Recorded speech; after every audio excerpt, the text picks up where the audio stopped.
July 5న ఒక mega tsunami రాబోతుందని చెప్పేసి బాబా వంగా అనే ఒక లేడీ, మనం యాజ్ ఎ సైంటిస్ట్గా మీరు ఏం చెప్తారు? సునామీ రాబోతుందా లేకపోతే ఎట్లా ఉంది పరిస్థితి? ఏరియా ఓకే రీజన్లో కనిపిస్తుంది. దానికి మెయిన్ కారణం ఏంటంటే అక్కడ 4 రకాల ప్లేట్లు ఢీకొంటున్నాయి. మ్యాగ్నిట్యూడ్ మోర్ దెన్ 9 అనమాట. అసలు 9 మ్యాగ్నిట్యూడ్ అనేది చాలా అరుదు.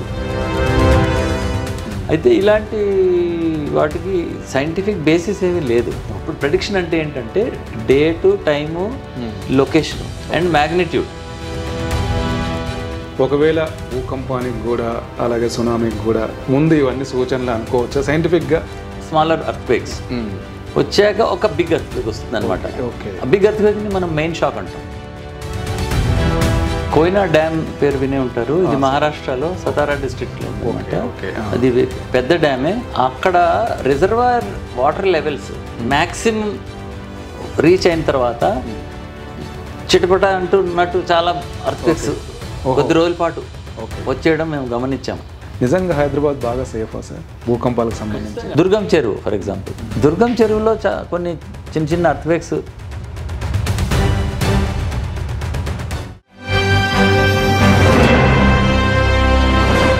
Hello, welcome to 3TV. ఈరోజు మనతో పాటు డాక్టర్ పూర్ణచంద్రరావు గారు ఉన్నారు. పూర్ణచంద్రరావు సార్ యాక్చువల్గా chief scientist, retired in NGRI. అలాగే భూకంపాల మీద జపాన్లో సార్ యాక్చువల్గా PhD చేశారు. సార్ నమస్తే. సార్ నమస్తే సార్. యాక్చువల్గా కొన్ని రోజుల నుంచి ఒక రకమైన కామెంట్ వింటూ ఉన్నాం.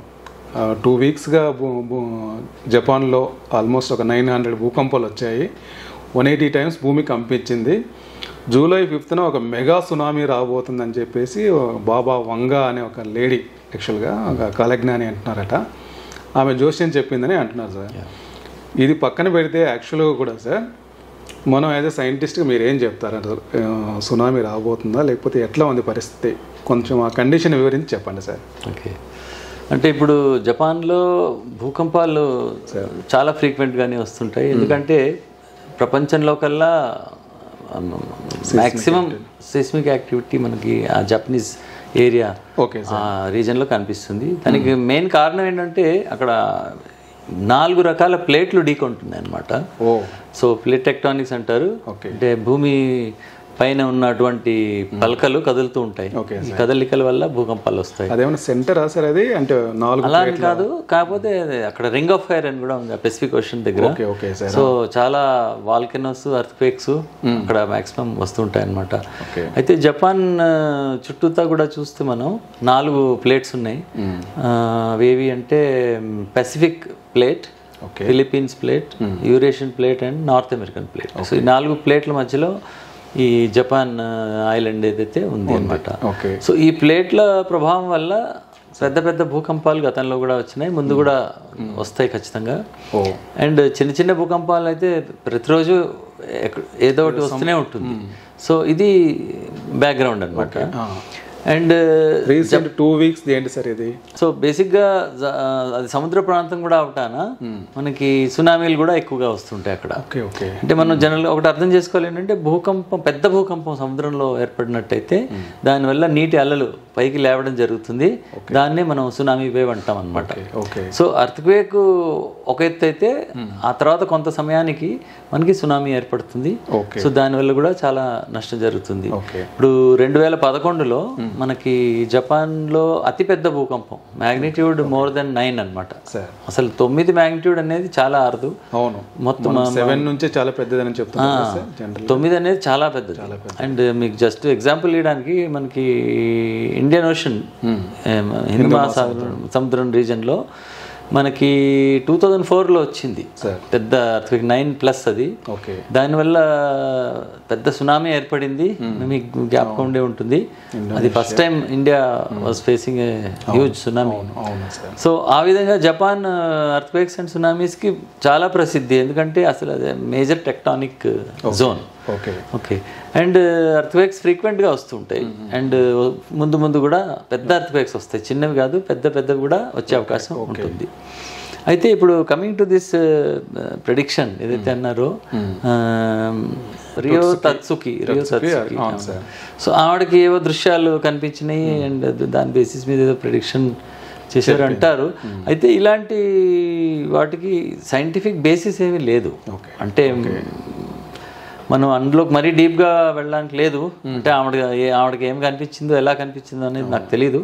బట్ బేసిక్గా ఈ విధంగా కానీ ఎస్ట్రాలజీ పరంగా కానీ ఎర్త్క్వేక్స్ని ప్రెడిక్ట్ చేయడం అనేది ఇప్పటివరకు అయితే నేను రిలయబుల్గా ఏ రిపోర్టు ఎక్కడ చూడలేదు. ఒకసారి బై ఛాన్స్ కూడా అవుతూ ఉంటుంది, వాళ్ళు ఏదో చెప్పడం అలా అదే విధంగా జరగడం, కోఇన్సిడెన్స్ కూడా చాలాసార్లు అవుతూ ఉంటుంది.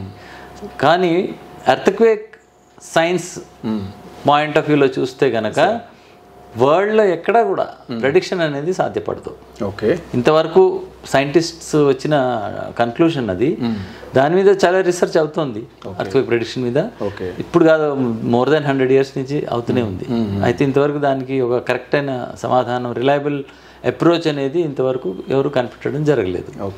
కాకపోతే ఎర్త్క్వేక్స్ ఎక్కువగా వచ్చే ప్రదేశం ఏది, ఎక్కడ రావచ్చు అనేది మనం కొంతవరకు చెప్పొచ్చు. ఒక ఐడియా ఉంటుంది అండ్ మనం ఒక ప్రాబబిలిస్టిక్ ఎస్టిమేట్ అంటారు. We can definitely say that. కానీ ఖచ్చితంగా ఇప్పుడు ప్రెడిక్షన్ అంటే ఏంటంటే date, time, location and magnitude, ఇవన్నీ కూడా చెప్తే దాన్ని ప్రెడిక్షన్ అంటారు. ఇప్పుడు మ్యాగ్నిట్యూడ్ కూడా ఇంపార్టెంట్. ఎందుకంటే మీకు 4 magnitude ఎవ్రీడే వస్తాయి.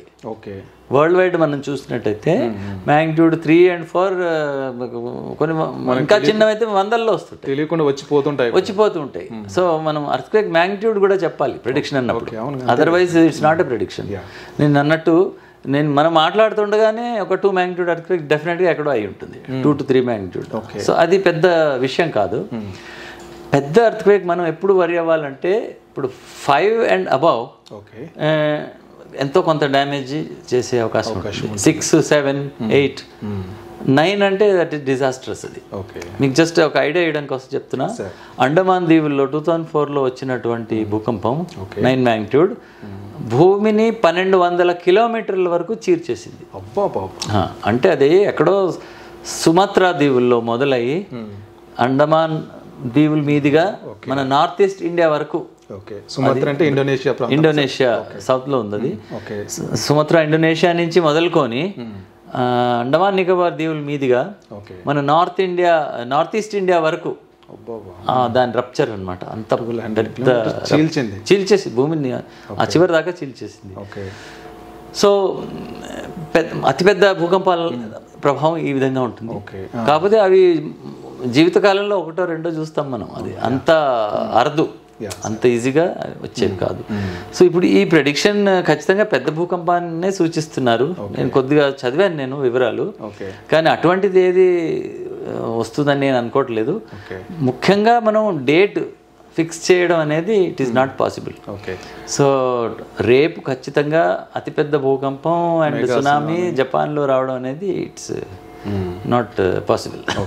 జనరల్గా ఒక కంపారిజన్ సార్, ఇప్పుడు హార్ట్ అటాక్ వచ్చే ముందు చిన్న మనకు సైన్స్ లాగా టీఐఏ అని మాకు బ్రెయిన్ అటాక్ వచ్చేటప్పుడు కూడా ఒక ట్రాన్సీ ఇస్కిమిక్ అటాక్ అని కొన్ని వస్తూ ఉంటాయని చెప్తుంటారు కదా సార్. అట్లాగే ఒకవేళ భూకంపానికి కూడా అలాగే సునామీకి కూడా ముందు ఇవన్నీ సూచనలు అనుకోవచ్చా సైంటిఫిక్గా? మీరు ఎట్లా చూస్తారు సార్? సైంటిఫిక్గా సూచనలు ఉంటాయి. వీటిని ప్రికర్సర్స్ అంటారు. సైంటిఫిక్ పదం, టెక్నికల్ టర్మ్ అది. Earthquake precursors. And there are many precursors actually. అంటే ఎర్త్క్వేక్ వచ్చే ముందు కొన్ని మార్పులు మనం చూడొచ్చు. One main precursor is called foreshock activity. ఇప్పుడు మీరు ఇందాక ఏదైతే చెప్పారో 900 భూకంపాలు చాలా రిపీట్ గా వచ్చేసినాయి, ఒకే చోట వచ్చేసినాయి అన్నారు చూడండి. That can be seen as a four shock activity. అంటే ఏంటంటే large number of smaller earthquakes వచ్చాక ఒక బిగ్ ఎర్త్క్వేక్ వస్తుంది అనమాట. బిగ్ ఎర్త్క్వేక్ని మనం మెయిన్ షాక్ అంటాం, చిన్న చిన్న ఎర్త్క్వేక్స్ని 4 shocks అంటాం. సో ఈ ప్యాటర్న్ కూడా చాలా చోట్ల గమనించడం అయింది.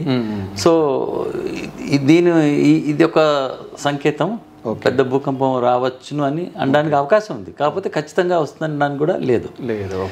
ఇది కాకుండా చాలా మార్పులు కనిపిస్తాయి భూకంపం వచ్చే ముందు. ఫర్ ఎగ్జాంపుల్ భూమి లోపల నీటి లెవెల్ ఏదైతే ఉందో, గ్రౌండ్ వాటర్ లెవెల్ అవి సడన్గా మారిపోతుంటాయి. అంటే టెక్టానిక్ ఫోర్స్ వల్ల స్క్వీజ్ అవుతుంది అనమాట భూమి. భూమి పొరల్లో ఒక ప్రెషర్ వచ్చి స్క్వీజ్ అయ్యి బావుల్లో కూడా మనం చూస్తాం ఒకసారి నీళ్లు పైదాకా వచ్చే సడన్ గా అది కూడా వచ్చేస్తుంటాయి. చూసాను సార్ కొన్నిసార్లు ఊళ్ళల్లో. సో ఈ వాటర్ లెవెల్ చేంజెస్ కూడా ఒక ప్రికర్సరే. ఓకే, అంటే వాటర్ లెవెల్ చేంజ్ అయినప్పుడల్లా భూకంపం వస్తుంటానికి లేదు మళ్ళీ, కానీ చాలా భూకంపాలకి ముందుగా ఇదొక ప్రికర్సరీ వేరియేషన్ అనమాట. అలాగే ఇంకా కొన్ని ఉన్నాయి. ఫర్ ఎగ్జాంపుల్ కొన్ని చోట్ల భూమి పగిలితే అందులోంచి ఒక రకరకాల గ్యాసెస్ బయటకు వస్తాయి. మామూలుగా వాయువు కాకుండా భూమి లోపల నుంచి కొన్ని స్పెషల్గా రెడాన్ గ్యాస్ అని కానీ అవి ఏమైనా బయటికి రావచ్చు. ఇదొక మార్పు మనం చూడొచ్చు. అలా ఇంకా కొన్ని ఉన్నాయి, వాటి మీద చాలా స్టడీస్ అవుతున్నాయి. కానీ వీటిని చూసి ఖచ్చితంగా మనం అర్థక్వేక్ని ప్రెడిక్ట్ చేసే పరిస్థితి ఇంకా రాలేదు. దాని మీద రిసర్చ్ అయితే అవుతుంది. సో ఇది ఇలా ఉండగా ఇంకోటి, ఇప్పుడు గ్రహాలు ఒక అలైన్మెంట్లోకి వచ్చినప్పుడు గ్రావిటేషనల్ పుల్ ఇంక్రీజ్ అయ్యి దట్ కెన్ ట్రిగర్ అర్త్క్వేక్ అని చెప్పి కూడా కొన్ని పేపర్స్ ఉన్నాయి, రిసర్చ్ పేపర్స్. చాలా మంది దీన్ని కూడా స్టడీ చేసి చూశారు, క్యాల్కులేషన్స్ కూడా చేసి చూశారు. కాకపోతే అది కూడా అంత ఖచ్చితంగా మనకి అదొక రిలయబుల్ ప్రికర్సర్గా మనం భావించడానికి లేదు.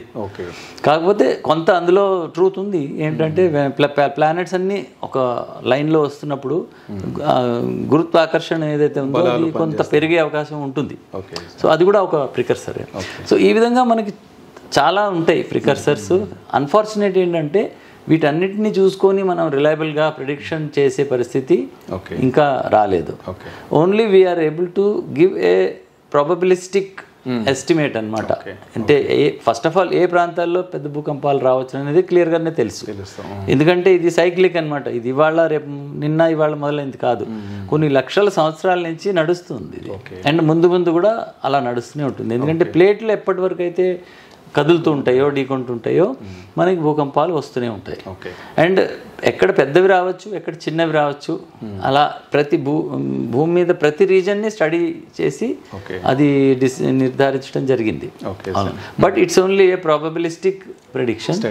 అండ్ యూజువల్గా దాని రీజన్ని బట్టి చెప్తాం, అంతేగాని డేట్ ఖచ్చితంగా ఈ డేట్న ఇంత పెద్ద అర్థక్వేక్ వస్తుందని చెప్పడానికి అవకాశం లేదు. 30-40 ఇయర్స్ మీరు ఈ ఫీల్డ్లో రీసెర్చ్ చేస్తున్నారు. అండ్ కొంత హిస్టరీ కూడా మీరు చూసి ఉంటారు యాక్చువల్లీ భూకంపాలకు సంబంధించి. ఇట్లా ప్రికర్సర్ యాక్టివిటీ జరిగినప్పుడు పెద్ద భూకంపం వచ్చిన సందర్భాలు ఉన్నాయా? దీన్ని మనం నెగ్లెక్ట్ చేయొచ్చా? జపాన్లో ఇప్పుడు వస్తున్న కండిషన్ ఎట్లా చెప్పొచ్చు? సో మేము ఎన్జిఆర్ఐలో నేను ప్రాజెక్ట్ లీడర్గా ఉన్నప్పుడు ఒక పెద్ద ప్రాజెక్ట్ మేము కోయినా అనే ప్రాంతంలో చేసాము. కోయినా డ్యామ్ పేరు వినే ఉంటారు. ఇది మహారాష్ట్రలో సతారా డిస్ట్రిక్ట్లో ఉందన్నమాట. అది పెద్ద డ్యామే. అది అంటే హైడ్రో ఎలక్ట్రిసిటీ గురించి అది కన్స్ట్రక్ట్ అయింది. అయితే అక్కడ reservoir water levels maximum reach అయిన తర్వాత చిటపట అంటున్నట్టు చాలా అర్త్క్వేక్స్ కొద్ది రోజుల పాటు వచ్చేయడం మేము గమనించాము. దీన్ని మేము we call this as a process of nucleation. So nucleation అయిన కొద్ది రోజులకి ఖచ్చితంగా మేము ఒక పెద్ద భూకంపం రావడం చూసాం. సో ఇది మేము చేయడానికి చాలా ఏర్పాట్లు చేయాల్సి వచ్చింది. యాక్చువల్గా ఏంటంటే we have what is called real time network. అంటే ఏంటంటే ఈ సీస్మోగ్రాఫ్ యంత్రాలు ఉంటాయి కదా, వీటిని కోయినాలో అన్ని చోట్ల పెట్టేసి దాదాపు 25-30 దాకా పెట్టి వీటిని శాటిలైట్ ద్వారా లింక్ చేసి మనకి హెడ్ క్వార్టర్స్ ఎన్జిఆర్ఐలో రియల్ టైమ్ డేటా ట్రాన్స్మిషన్ అనమాట. అంటే ఏంటంటే ఇప్పుడు జరుగుతుంది వెంటనే ఇక్కడ మనకి డేటా వచ్చేస్తుంది అనమాట. ఒక భూకంపం అయినప్పుడు దాదాపు అన్ని సెస్మోగ్రాఫ్స్ రికార్డ్ చేస్తాయి. అంటే మరీ చిన్నదైతే దగ్గర స్టేషన్ మాత్రమే రికార్డ్ చేస్తుంది. సో ఈ రికార్డింగ్ ఏదైతే ఉందో అది రియల్ టైంలో మన దగ్గర ఎన్జిఆర్ఐ దాకా వచ్చేస్తుంది విదిన్ నో టైం. అండ్ దాన్ని క్విక్గా అనలైజ్ చేసి మేము ముందు ఏం జరగబోతుంది, అర్త్క్వేక్ రాబోతోంది, ఇది మ్యాగ్నిట్యూడ్ రాగలుగుతుంది అని మేము చెప్పడానికి ట్రై చేసాము అనమాట. ఈ స్టడీ ఒక విధంగా చెప్పుకోవాలంటే బాగా సక్సెస్ అయింది. ఎందుకంటే కనీసం 6 సందర్భాల్లో 6 times మేము కరెక్ట్గా చెప్పగలిగాం. గెస్ చేశారు based on these calculations and study of previous earthquake patterns. So దీన్ని న్యూక్లియేషన్ అంటారు ఈ ఫినామినాన్ని. And we were able to forecast based on nucleation precursor activity 6 times we could forecast. అయితే ఏంటంటే కోయినాలో అర్త్క్వేక్స్ చిన్నవి వస్తాయి, అంత లార్జెస్ట్ అర్త్క్వేకే magnitude was like it was only like 6.3 largest earthquake 1967లో వచ్చింది కోయినాలో. సో 6 దాటింది ఒకసారి, మిగతావన్నీ 5, 4, 3 ఆ రేంజ్లో ఉంటాయి.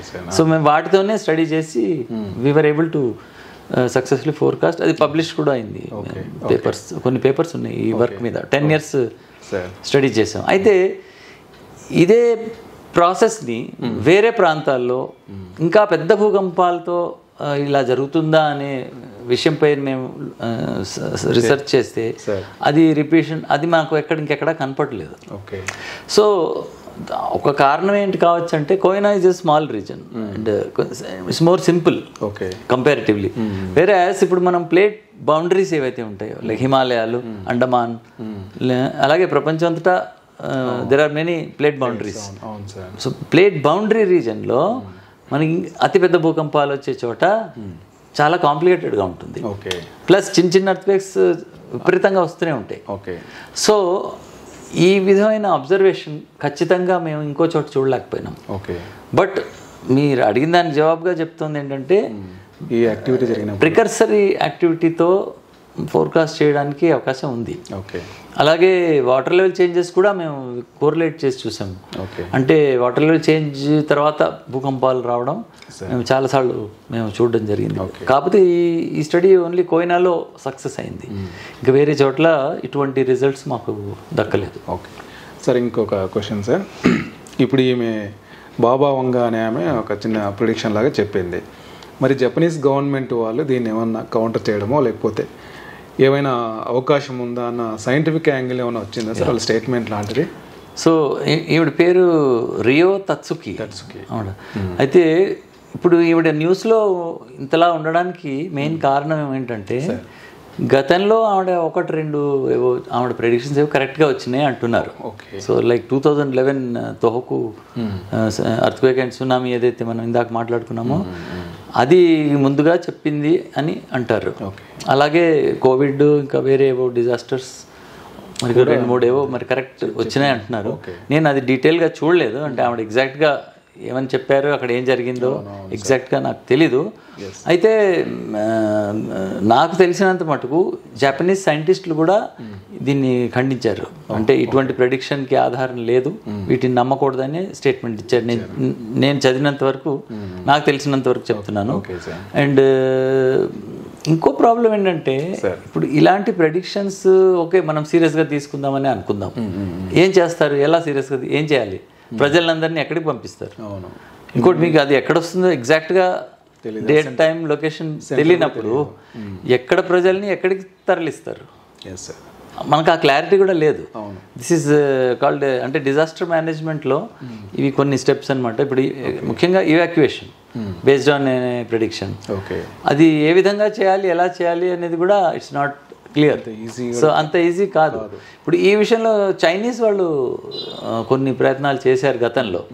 అర్త్క్వేక్ వస్తుందేమో అన్న ప్రెడిక్షన్ మీద ప్రజల్ని అక్కడి నుంచి షిఫ్ట్ చేయడం. అంటే చైనా లాంటి దేశంలో ఇది సాధ్యపడుతుంది, ఎందుకంటే అక్కడ ఆబ్జెక్షన్ చేసే పరిస్థితి లేదు ఎవరికి. ఇప్పుడు ఇక్కడ మనం అలాంటిది ప్రయత్నించినా కూడా పీపుల్ విల్ ఫస్ట్ ఆబ్జెక్ట్, నేనెందుకు వెళ్ళాలి ఇక్కడి నుంచి, మీకు ఎలా తెలుసు మీకు, ఇవన్నీ వస్తాయి ఇష్యూస్. అదొకటి. ఇంకోటి ఏంటంటే ఈ ప్రెడిక్షన్స్లో biggest problem is that of false alarm అంటారు. ఇప్పుడు నేను ఒక 5 times ప్రెడిక్షన్ చేశానండి, సపోజ్ 5 times రాంగ్ వచ్చింది అనుకోండి, 6th time నేను కరెక్ట్గా చేసినా కూడా ఎవరు దాన్ని పట్టించుకోరు. సో ఇలాంటి చాలా ఇష్యూస్ ఉన్నాయి ప్రెడిక్షన్కి సంబంధించి. సో దాన్ని మనం అంత సీరియస్గా తీసుకొని ఇంప్లిమెంటబుల్ కాదు, అది మెయిన్గా నేను చెప్పేది. అయితే ఇక్కడ మీకు ఒక ముఖ్యమైన విషయం చెప్పాలి నేను, అదేంటంటే tsunami is quite predictable compared to earthquake. అది కారణం చెప్తాను నేను. Maximum tsunamis are generated by earthquake. అది ఎప్పుడు అంటే సముద్రంలో పెద్ద భూకంపం వస్తే, అంటే నీరున్న చోట, అప్పుడు సునామీ ఏర్పడుతుంది. అండ్ అది అల రూపంలో ప్రవహించి ఆల్మోస్ట్ జెట్ స్పీడ్లో పోతుంది. అది అంటే ఏరోప్లేన్ స్పీడ్తో అలా ప్రయాణిస్తుంది, అంత ఫాస్ట్ ఉంటుంది. 500-600 km/h ఆ రేంజ్లో ఉంటుంది. అండ్ అది తీర ప్రాంతంకి వచ్చే వరకు కనపడదు, ఎందుకంటే దాని హైట్ తక్కువ ఉంటుంది. ఓకే. ఎందుకంటే సముద్రం చాలా వాస్ట్గా ఉంటుంది కదా, సో అది వేవ్ ఏదైతే ఫార్మ్ అవుతుందో అది స్ప్రెడ్ అయి ఉంటుంది. ఓకే. ఓకే. నిలబడి ఉండదు, అడ్డంగా స్ప్రెడ్ అయిపోయి. అయితే తీర ప్రాంతానికి చేరిన తర్వాత ఏమవుతుందంటే ఆ కోస్ట్ దగ్గర లోతు తక్కువ. ఓకే. సముద్రం మధ్యలో మీకు కొన్ని కిలోమీటర్ల లోతు ఉంటుంది. తీర ప్రాంతానికి వచ్చేసరికి ఆ లోతు తగ్గిపోయేసరికి ఇప్పుడు అలా ఈ వాటర్ ఎటు వెళ్ళాల స్పేస్ లేదు, అందుకని హైట్ పెరిగిపోతుంది అనమాట. సో సముద్రంలో it may be a few centimetres, మీకు కోస్ట్కి వచ్చేసరికి it can be 10 meters or 20 meters also, అంత సడన్గా. సో సునామీలో అదే డేంజర్. డేంజర్ ఏంటంటే తీర ప్రాంతం వరకు చేరే వరకు అసలు వస్తుందనే తెలియదు, కనపడదు. శాటిలైట్లో కూడా ఇమేజ్లో కూడా మీకు కనిపించదు క్లియర్గా. సో మన తీర ప్రాంతానికి వచ్చిన వెంటనే అల లేచేస్తుంది, సడన్గా ఎక్కడి నుంచి వచ్చిందా అనిపిస్తుంది అనమాట. This is a problem with tsunami. అయితే అడ్వాంటేజ్ ఏంటంటే చెప్తా మీకు, ఎందుకంటే ఇప్పుడు సపోజ్ అండమాన్లో పెద్ద భూకంపం వచ్చి సునామీ స్టార్ట్ అయింది అనుకుందాం. ఇప్పుడు అండమాన్ నుంచి మన కోస్తా ప్రాంతానికి చేరడానికి మీకు అట్లీస్ట్ 1 hour పడుతుంది, టైం పడుతుంది. మనం ఈజీగా క్యాలిక్యులేషన్ చేయొచ్చు, ఎందుకంటే మనకి మ్యాప్ మీద డిస్టెన్స్ తెలుసు. స్పీడ్ రఫ్గా మీరు 500 kilometers 600 kilometers వేసుకుంటే ఎంత టైం పడుతుంది అనేది మనం లెక్కేసి చూసుకోవచ్చు. ఏదైనా మినిమం 1/2 hour, చాలా ఎక్కువ 1/2 hour అంటే చేయాల్సిందే లేదు. ఆ తీర ప్రాంతంలో ప్రజల్ని తరలించడం అంతే, వెంటనే మనం వెనక్కి చేసి అంతే. ఎంతో కూడా కాదు, మీరు ఒక 500 meters దూరం వెళ్ళిపోతే you are safe. So that's not a very difficult job. ఇప్పుడు 2004లో ఏంటంటే మనకు తెలియదు, అది ఫస్ట్ టైం ఇండియాకి ఆ ఎక్స్పీరియన్స్. ఆ తర్వాతనే సునామీ వార్నింగ్ సిస్టమ్ ఎస్టాబ్లిష్ చేయడం జరిగింది. అది ఎక్కడ అంటే మన హైదరాబాద్లోనే. చాలా మందికి తెలియదు ఈ విషయం. ఇన్కాయిస్ అనే సంస్థ ఉంది, ఎక్కడ అంటే మన JNTU దగ్గరలో అనమాట, కుక్కట్పల్లి సైడ్. ఇన్కాయిస్ అనే ఇన్స్టిట్యూట్ ఉంది, Indian national centre for ocean information service. ఇన్కాయిస్లో ఈ సునామీ వార్నింగ్ సిస్టమ్ ఉందన్నమాట, ఏర్పాటు చేశారు. చాలా చక్కగా పనిచేస్తుంది. సో వాళ్ళు ఏం చేశారంటే సముద్రంలో బోళ్ళని యంత్రాలు పెట్టేసేసారు. ఈ యంత్రాలు ఇవి ఏంటంటే సునామీ అలా వచ్చి దాన్ని తాకినప్పుడు సిగ్నల్ జనరేట్ అవుతుంది. ఆ సిగ్నల్ వయా శాటిలైట్ మనకి డైరెక్ట్లీ ఇన్కాయిస్ హెడ్ క్వార్టర్స్కి వస్తుంది అండ్ ఆటోమేటిక్గా క్యాలిక్యులేషన్స్ అయిపోతాయి. So they are already ready with system అనమాట. సో మనకి మంచి ఎర్లీ వార్నింగ్ సిస్టమ్ ఒకటి ఉంది సునామీకి. సో సునామీని మనం ప్రెడిక్ట్ చేయొచ్చు, అర్త్క్వేక్ని చేయలేం. కానీ అర్త్క్వేక్ వల్ల ఏర్పడ్డ సునామీని మనం ఈ విధంగా ప్రెడిక్ట్ చేయొచ్చు. ఓకే సరే, యాక్చువల్గా ఇప్పుడు మనము అల్పపీడనాన్ని ప్రిడిక్ట్ చేస్తున్నాము, తుఫాన్లు వస్తున్నాయి ప్రిడిక్ట్ చేయగలుగుతున్నాం. భూకంపాల దగ్గర ఏం జరుగుతుంది సార్? అంటే మనం టెక్నాలజీ ఇంకా అంత అప్డేట్ అవ్వలేదా? That's a very good question sir. ఇప్పుడు ఈ అట్మాస్ఫియర్లో ఏదైతే జరుగుతుందో దాన్ని మనం చూడొచ్చు, దాన్ని మెజర్ చేయొచ్చు. ఓకే, ఇప్పుడు ఫర్ ఎగ్జాంపుల్ అట్మాస్ఫియర్లో ఏంటి టెంపరేచర్ కానీ, ప్రెషర్ కానీ, వాటర్ వేపర్ కాంటెంట్ కానివ్వండి, లేదా విండ్ స్పీడ్ కానివ్వండి, ఇవన్నీ భూమి పైన తెలుస్తుంటాయి ఉన్నాయి కాబట్టి వాటిని మనం యంత్రాలు పెట్టి ఎక్కడికక్కడ మనం మెజర్మెంట్ చేయొచ్చు. అది కాకుండా శాటిలైట్ ఇమేజెస్లో కూడా ఇవన్నీ కనిపిస్తాయి మనకి. సో బేసిక్గా మనం ఒక సైక్లోన్ వస్తుంది అనుకోండి, దాన్ని ఈజీగా ట్రాక్ చేయొచ్చు, చేసి ఇగో ఇంకో 15 గంటలో వస్తుందని చెప్పొచ్చు. అది కనిపిస్తుంది శాటిలైట్స్ ద్వారా కానీ, ల్యాండ్ బేస్డ్ ఇన్స్ట్రుమెంటేషన్ కానివ్వండి. I mean there are many ways of measuring. So ఈ మెజర్మెంట్స్ ద్వారా IMD లాంటి సంస్థలు రొటీన్గా ఈ ప్రెడిక్షన్స్ అవి చేస్తుంటారు. చాలా ఈజీ అది. అంటే అందులో కూడా ఉన్నాయి ఛాలెంజెస్, ఉన్నాయి, ప్రాబ్లమ్స్ ఉన్నాయి, కానీ సాధ్యపడుతుంది, డెఫినెట్గా సాధ్యపడుతుంది. మేబీ కొంత అక్యురసీ అటు ఇటు అవ్వచ్చు, చెప్పడం అయితే ఈజీ జరుగుతుంది. అర్త్క్వేక్ వచ్చేసరికి ఏంటంటే అది ఫస్ట్ ఆఫ్ ఆల్ భూగర్భం లోపల కొన్ని కిలోమీటర్ల లోతులో భూమి పొరల్లో సంభవిస్తుంది. మనకి బిగ్గెస్ట్ ప్రాబ్లం ఎక్కడ వస్తుందంటే భూమి లోపల చాలా కాంప్లికేటెడ్గా ఉంటుంది. అంటే అదొక హోమోజీనియస్గా ఉండదు. అంటే ఏంటంటే సేమ్ ఒకటేలాగా ఉండదు. ఇప్పుడు ఫర్ ఎగ్జాంపుల్ ఈ టేబుల్ చూస్తాం, ఇదంతా వుడ్, కాంపోజిషన్ ఈజ్ సేమ్, ఈ చివరి నుంచి ఆ చివరి దాకా అదే కాంపోజిషన్, ప్లస్ ఇందులో పగుళ్ళు కానీ అవేమి లేవు. సో దీన్ని మనం ఎక్స్పెరిమెంటల్గా ఏదైనా చేసి చూస్తే చాలా ఈజీగా దాన్ని క్యాల్కులేషన్ చేయొచ్చు. ఇప్పుడు అర్త్ ఏంటంటే first of all rocks are different types. And densities will change and అది కాకుండా పగుళ్ళు ఉంటాయి లోపల. ఓకే. ఎందుకంటే భూమి పుట్టిన దగ్గర నుంచి కూడా ఎన్నో మార్పులు కదలికలు అవుతూనే ఉన్నాయి. ఈ ప్లేట్ టెక్టానిక్స్ వల్ల ఈ పలకలు ఏవైతే ఉన్నాయో లోపలికి వెళ్ళిపోతాయి. ఇప్పుడు మీకు తెలుసో లేదో ఇండియన్ ప్లేట్ ఏదైతే ఉందో హిమాలయాల కిందికి సంవత్సరానికి ఒక 5 సెంటీమీటర్స్ చొప్పున వెళ్ళిపోతుంది. అంటే ఏంటంటే ఇంకా కొన్ని 1 లక్షల సంవత్సరాల తర్వాత చూస్తే ఇండియా ఉండదు. ఇండియా మొత్తం భూమి లోపలికి వెళ్ళి కరిగిపోతుంది. కాకపోతే ఇప్పుడు కాదు, ఇంకా చాలా టైం ఉంది దానికి. బట్ బేసిక్గా this is called plate tectonics. Basically ఈ ప్లేట్స్ లోపలికి వెళ్ళి నష్టం అయిపోతాయి, మళ్ళీ కొత్త ప్లేట్స్ క్రియేట్ అవుతాయి. సముద్ర మధ్యలో మిడ్ ఓషానిక్ రిడ్జ్ అంటారు. ఆ రిడ్జ్ దగ్గర మ్యాగ్మా, ఈ లావా అంటారు కదా, ఆ మెటీరియల్ ఇలా బయటకు వచ్చి స్ప్రెడ్ అవుతుంది, ఇలా వచ్చి సైడ్స్కి స్ప్రెడ్ అవుతుంది. ఇది కొత్త ప్లేట్ తయారవుతుంది. పాత ప్లేట్ ఏమో వేరే ప్లేట్ల కింద ఎక్కడికో వెళ్ళిపోయి అవి నష్టం అయిపోతాయి.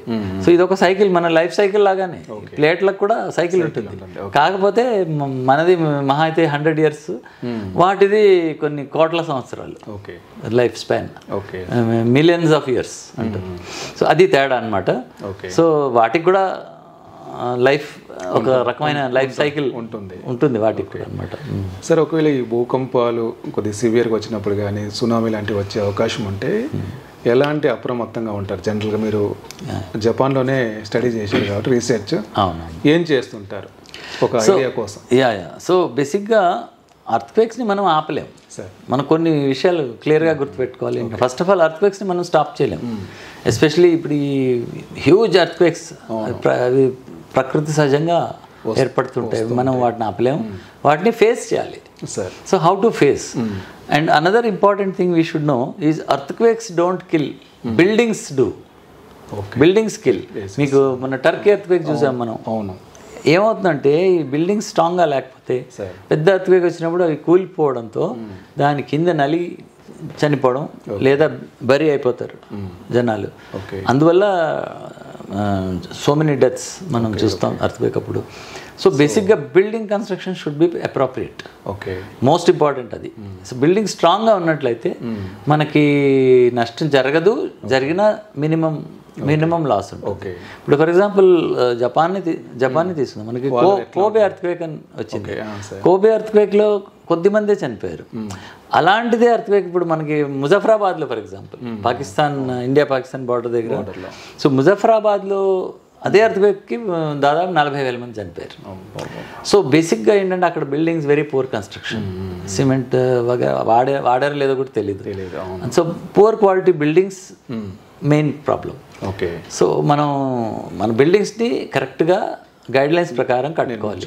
ఇప్పుడు మీరు అడగచ్చు గైడ్లైన్స్ అంటే ఏంటి ఈ సందర్భంలో. సో గైడ్లైన్స్ గురించి కూడా మనకు బ్యూరో ఆఫ్ ఇండియన్ స్టాండర్డ్స్ అని ఉంది మన భారతదేశంలో, గవర్నమెంట్ ఆఫ్ ఇండియా డిపార్ట్మెంట్ అది. So bureau of Indian standards has already given clear guidelines. మన భారతదేశాన్ని 4 zones కింద క్లాసిఫై చేయడం జరిగింది.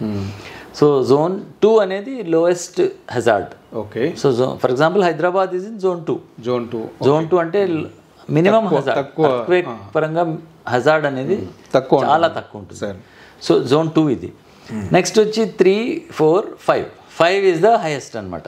ఇవి ఎక్కడ ఉన్నాయి సార్? సో 5 మీకు వచ్చి నార్దర్న్ రీజన్, హిమాలయన్ బెల్ట్ మొత్తం దగ్గర, ఎంటైర్ హిమాలయన్ బెల్ట్.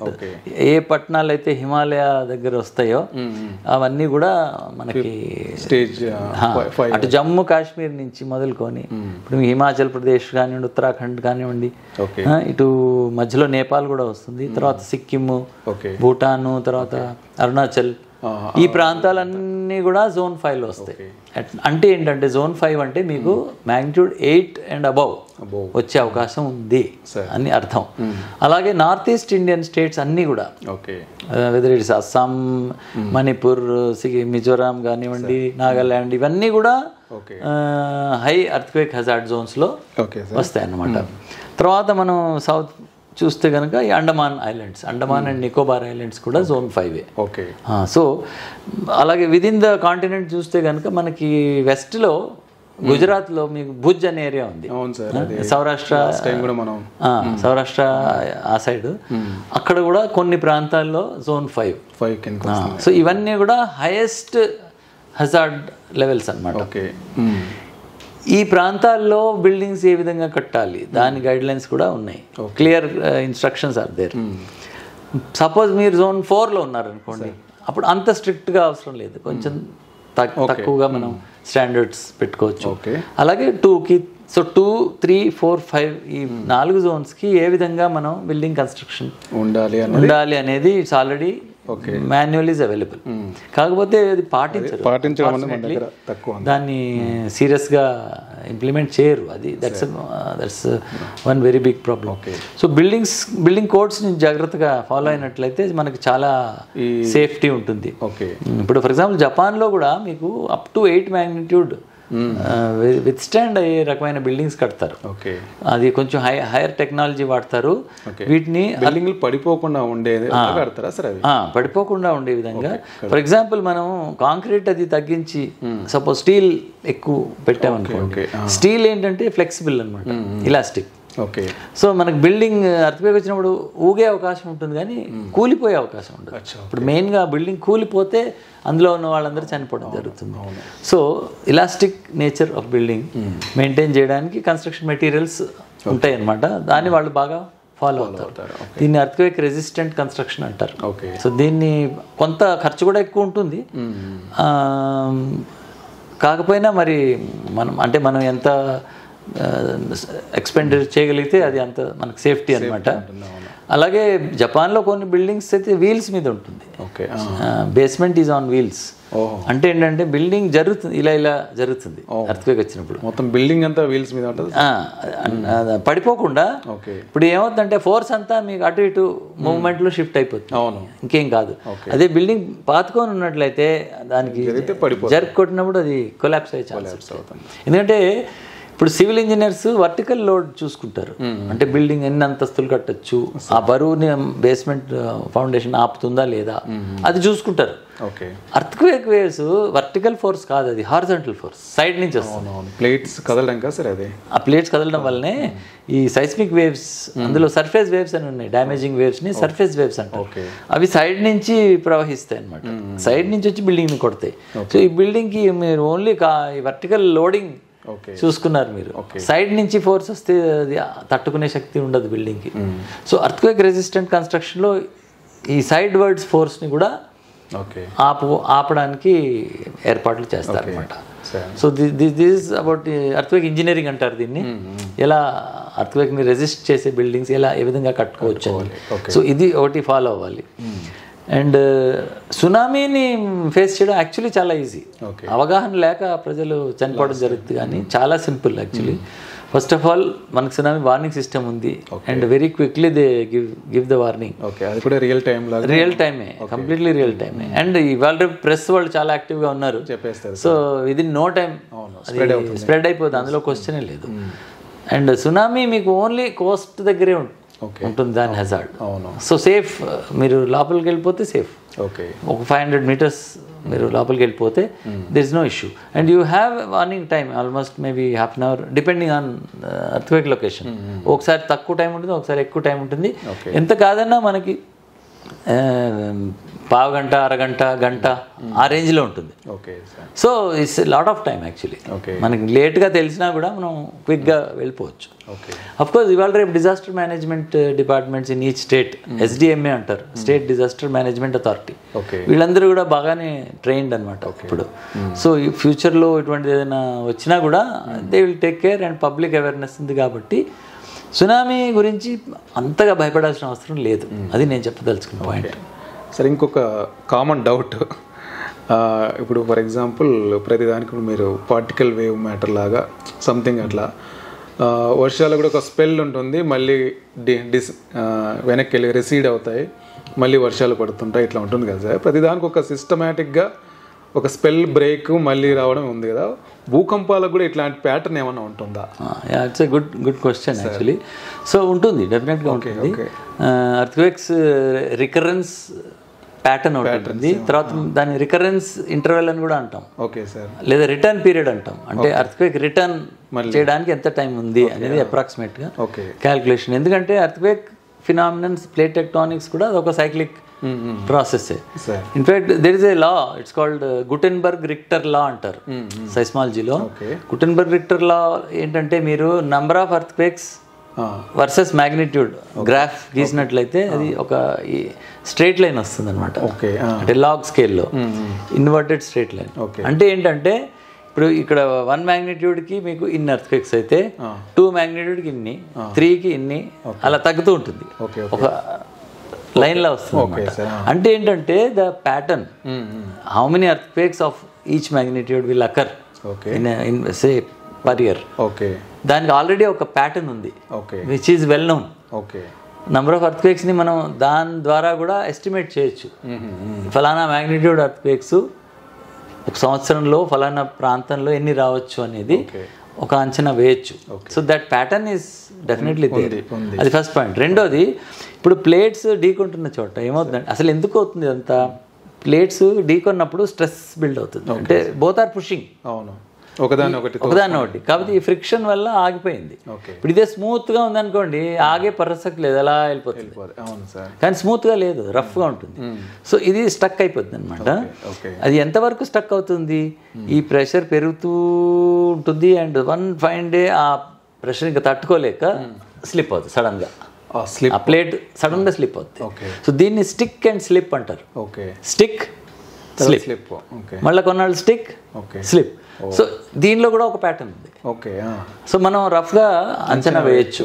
ఇప్పుడు ఆ ప్లేట్ యొక్క సైజు, దాని మందం ఎలా ఉంది, ప్లేట్ వెలాసిటీ స్పీడ్ ఎంత ఉంది, ఇవన్నిటిని బట్టి మనం ఒక రఫ్ క్యాల్కులేషన్ చేయొచ్చు. ఏంటంటే దీన్ని లాక్ ఇన్ పీరియడ్ అని కూడా అంటారు. సో లాక్ అయ్యి ఎన్నాళ్ళు అలా ఉంటుంది, దానికి ఒక్కొక్క ప్రాంతానికి ఒక్కొక్కలా ఉంటుంది calculation. But it is possible to calculate the return period of a large earthquake. 7 magnitude return period వేరే ఉంటుంది, 8 magnitude వేరే ఉంటుంది. సో అన్ని magnitudes సేమ్ కాదు, ఎందుకంటే large earthquake return period will be very large. అంతే, ఎందుకంటే డైలీ రావు కదా అవి. మీరు అదే చిన్న ఎర్త్క్వేక్ తీసుకుంటే ఫ్రీక్వెన్సీ ఎక్కువ ఉంటుంది, కాబట్టి దాని రిటర్న్ పీరియడ్ కూడా షార్ట్ ఉంటుంది. సో ఆ విధంగా కొంత క్యాల్కులేషన్ చేసి మనం చెప్పొచ్చు ఒక మ్యాగ్నిట్యూడ్ ఎర్త్క్వేక్ మళ్ళీ ఎప్పుడు రావచ్చు అనేది. అయితే ఇందులో ఎర్రర్స్ చాలా ఉంటాయి, ఎందుకంటే ఇది ఎగ్జాక్ట్ కాదు, ఇందులో చాలా కాంప్లికేషన్స్ ఉంటాయి. మేబీ ఫ్యూచర్లో కొంత ఎగ్జాక్ట్ దీన్ని ఇంప్రూవ్ చేయొచ్చు, దానికి మోడలింగ్ చేస్తున్నారు ఇప్పుడు చాలా. మనకి డేటా ఇంక్రీజ్ అవుతున్న కొద్దీ దీని ఇంకో ఇంపార్టెంట్ థింగ్ ఏంటంటే అర్త్ స్ట్రక్చర్ కరెక్ట్గా తెలియాలి. ఇప్పుడు హోమోజీనియస్ కాదు కాబట్టి అర్త్ లోపల వేరియేషన్స్ స్ట్రక్చరల్ వేరియేషన్స్ ఏమున్నాయి, అది కరెక్ట్గా డిటర్మైన్ చేసినట్లయితే ఈ క్యాల్కులేషన్ కరెక్ట్గా ఎగ్జాక్ట్గా వస్తుంది. సో ఆ ప్రయత్నాలు కూడా జరుగుతున్నాయి. భూమి యొక్క స్ట్రక్చర్ డిఫరెంట్ పార్ట్లో ఏ విధంగా ఉంది, ఎలా ఎక్కడెక్కడ ఎలా మారుతోంది, అది కూడా స్టడీస్ చేస్తున్నారు చాలామంది. దాన్ని ఇన్పుట్గా వాడి మనం ఈ రిటర్న్ పీరియడ్స్ లేదా ఎర్త్క్వేక్ హజార్డ్ని ప్రాబిలిటీ ఎంత ఉంది, 8 magnitude ఎర్త్క్వేక్ వచ్చే అవకాశం ఎంత ఉంది, ఎన్నాళ్ళలో రావచ్చు, సో ఇలాంటి ప్రశ్నలకి మనం సమాధానం చెప్పొచ్చు అనమాట. Okay sir. ఫైనల్గా సార్, హైదరాబాద్ గురించి చాలామంది సేఫ్ ప్లేస్, భూకంపాలు రావు అన్నది మనం రెగ్యులర్గా వింటుంటాం. ఈవెన్ కేసీఆర్ కూడా ఒకసారి ప్రెస్ మీట్లో చెప్పారు సార్, అందుకే ఇక్కడ అన్నీ కూడా పరిశ్రమలు అవన్నీ పెడుతుంటారు అన్నట్టుగా, మెయిన్ బ్యాకప్ సెంటర్స్ కూడా పెడుతుంటారని చెప్తుంటారు. నిజంగా హైదరాబాద్ బాగా సేఫా సార్ భూకంపాలకు సంబంధించి? ఖచ్చితంగా, అందులో ఎటువంటి అనుమానం లేదు. అంటే హైదరాబాద్లో భూకంపాలు రావని కాదు, అలా మాత్రం అనుకోవద్దు. భూకంపాలు రావని ఖచ్చితంగా కాదు. హైదరాబాద్లో కూడా తరచుగా భూకంపాలు వచ్చే ప్రాంతాలు ఉన్నాయి, కాకపోతే అవి బాగా చాలా చిన్న భూకంపాలు వస్తుంటాయి. అండ్ నెగ్లిజిబుల్ అనే అనొచ్చు, ఎందుకంటే ఇప్పుడు మా ఇన్స్ట్రుమెంట్స్ ఆర్ వెరీ సెన్సిటివ్. ఇప్పుడు మనకి ఇక్కడ ఎన్జిఆర్ఏ ఉంది కాబట్టి ఇక్కడ ఒక పర్మనెంట్ సైస్మోగ్రాఫ్ సెంటర్ ఉంది. సో అది ప్రతి చిన్న భూకంపాన్ని రికార్డ్ చేస్తుంటుంది కాబట్టి తెలుస్తుంది.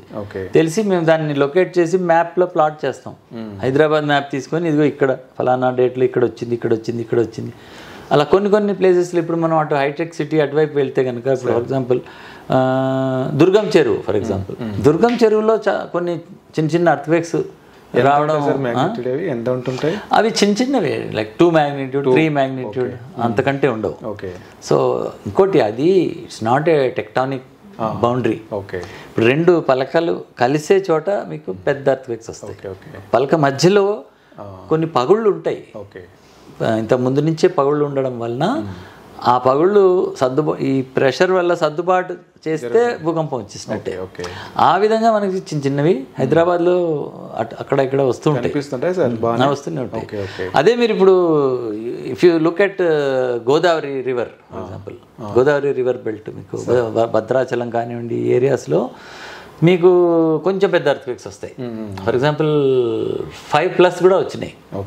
1969 అనుకుంటా భద్రాచలంలో 5.5 magnitude ఎర్త్క్వేక్ వచ్చింది. అదెందుకు అంటే ఈ రివర్ ఎక్కడైతే ప్రవహిస్తుందో ఆ ప్రాంతాన్ని అంతా కోసేస్తుంది. వాటర్ ఎలా కోస్తుంది అనుకుంటాం మనం, కానీ కొన్ని వేల సంవత్సరాల నుంచి ప్రవహిస్తుంటే కట్ చేస్తుంది గ్రౌండ్ని, చేసి ఆ వ్యాలీ ఫామ్ అవుతుంది అక్కడ. సో ఈ కట్ చేస్తున్నప్పుడు ఏమంటే సో ఈ పగుళ్ళు ఏర్పడతాయి. దీనివల్ల ఈ పగుళ్ళు కొన్ని లక్షల సంవత్సరాల నుంచి ఏర్పడ్డాయి అన్నమాట. లేదా ఆల్రెడీ ఉన్న పగుళ్ళని ఇంకా వీక్ చేసి వాటిని మూవ్ చేస్తుంది అనమాట river. So rivers whether it is Godavari river or Krishna river, ఆ ఫ్లో ఉన్న చోటల్లా మనకి పగుళ్ళు ఉండడం ప్లస్ చిన్న చిన్న ఎర్త్క్వేక్స్ రావడం కాన్స్టెంట్గా జరుగుతూ ఉంటుంది అనమాట. సో ఆ విధంగా మన తెలుగు రాష్ట్రాల గురించి మనం చూస్తే కనుక Zone 2 and 3 కూడా ఉంది. ఈ గోదావరి ఏరియా ఇవన్నీ Zone 3లో వస్తాయి. ఎందుకంటే హైదరాబాద్తో పోలిస్తే అక్కడ ఇంకొంచెం పెద్ద ఎర్త్క్వేక్స్ రావచ్చు. ఇక్కడ 2-3 magnitude వచ్చినట్టయితే అక్కడ 4-5 magnitude వస్తాయి. మళ్ళీ అక్కడ కూడా 5-6 లోపలే. ఇప్పటి వరకు మోర్ దెన్ 6 మనం చూడలేదు. అందుకే Zone 3 అన్నారు దాన్ని. మీరు Zone 4లోకి వెళ్తే 6-7 కూడా వస్తాయి magnitudes. సో మన తెలుగు రాష్ట్రాలు కంపారిటివ్గా చూస్తే సేఫ్ జోన్స్లో ఉంది. ఒక మాట అంటుంటారు కదా సార్, ఇది అంటే సిటీ అర్బనైజేషన్ అన్నది కూడా వీటిని పెంచే అవకాశం ఉందా సార్? భూకంపాలే జనరల్గా అది ఇంటర్నల్. యాక్చువల్లీ అర్బనైజేషన్ వల్ల భూకంపాలు రావడం అనేది ఇట్స్ నాట్ కరెక్ట్. సైంటిస్ట్ మీరు చెప్పాలి. అదే అయితే ఒకట్లేండి, ఇప్పుడు చిన్న చిన్న ఎర్త్క్వేక్స్ అవి కొంతవరకు మ్యాన్మేడ్, ఈ మీరు అన్నట్లుగా ఈ అర్బనైజేషన్ వల్ల లేదా హ్యూమన్ యాక్టివిటీస్ వల్ల మైనింగ్లో కూడా రావచ్చు. కాకపోతే వెరీ స్మాల్. ఇప్పుడు అంతేందుకు మీరు ఇప్పుడు డ్రిల్లింగ్ చేస్తున్నట్లయితే చుట్టుపక్కల చిన్న చిన్న ఎర్త్క్వేక్స్ రావచ్చు, కానీ చాలా చిన్న ఉంటాయి. 1 or 2 magnitude ఆ రేంజ్లో ఉండొచ్చు. అలాగే ఇందాక చెప్పినట్టుగా రిజర్వాయర్, మన డ్యామ్స్ ఎక్కడైతే ఉంటాయో ఈ డ్యామ్స్ వాటర్ లెవెల్ చేంజ్ బట్టి మనకి ఆ చుట్టుపక్కల ప్రాంతాల్లో ఎర్త్క్వేక్స్ వస్తాయి. ఫర్ ఎగ్జాంపుల్ కోయినా డ్యామ్ గురించి ఇందాక చెప్పాను. ఆ ప్రాంతంలో మేము నెట్వర్క్ పెట్టి డైలీ అబ్జర్వ్ చేసేవాళ్ళం. మాకు ఎవ్రీడే ఎర్త్క్వేక్స్ ఉండేవి, ఎవ్రీడే. కాకపోతే నేను అన్నట్టు చాలా చిన్నవి. magnitude 2 అయితే డైలీ ఉంటుంది, 2-3 ఒకరోజు ఉంటుంది, 2 రోజుల తర్వాత మళ్ళీ వస్తుంది అలా. సో హ్యూమన్ యాక్టివిటీ వల్ల కూడా చిన్న చిన్న ఎర్త్క్వేక్స్ వస్తాయి.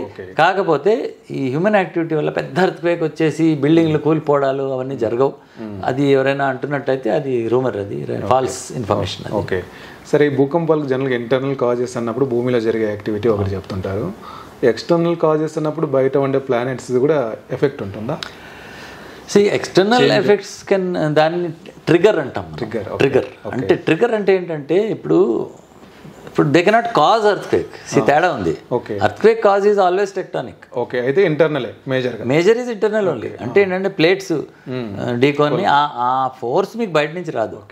సో ప్లేట్లు ఢీకొన్నప్పుడు విపరీతమైన ఎనర్జీ, ఆ ఫోర్స్ బాగా క్రిటికల్ ఉందనుకోండి, జస్ట్ ఇలా కొడితే కూలిపోయేటట్టు ఉంటుంది.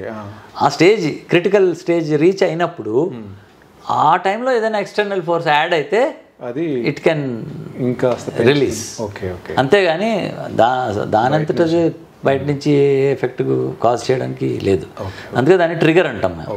Main cause is plate tectonic only. Okay sir, thank you so much sir, చాలా విషయాలు చెప్పారు. Thank you sir. Thank you, my pleasure. Thank you sir.